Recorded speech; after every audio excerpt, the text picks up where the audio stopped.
sommes en face de quelqu'un qui n'écoute que ce langage de violence, qui n'écoute ce langage de pacificité ni de compréhension des temps. Donc, c'est quelqu'un qui mérite des marches et tout ce qu'on voit. Comprenez avec moi que le mouvement C64 a été né pour empêcher le changement de la Constitution.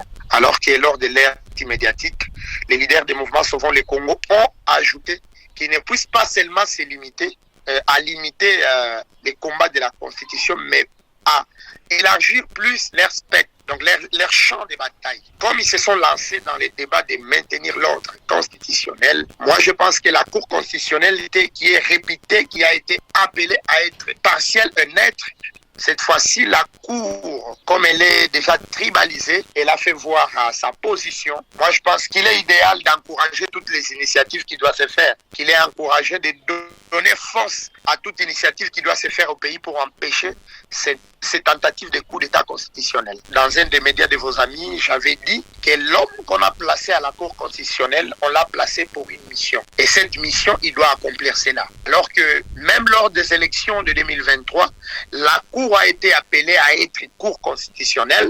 Fort malheureusement a été appelée à cette Cour tribale pour favoriser tout ce qui a été.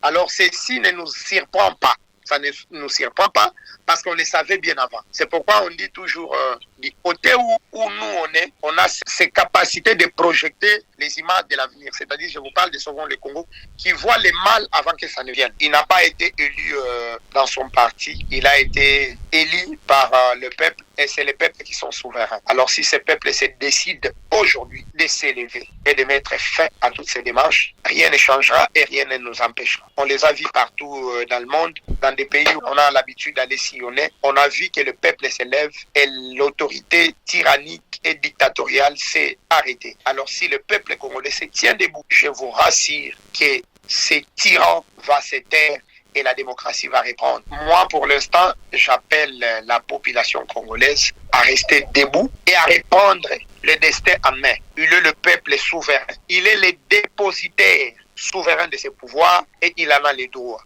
La souffrance qui est dans leurs portes et dans leurs murs doit les interpeller, qui sont patrons de ces pouvoirs. Il doit prendre ça et le déposer à quelqu'un qui est favorable à les servir.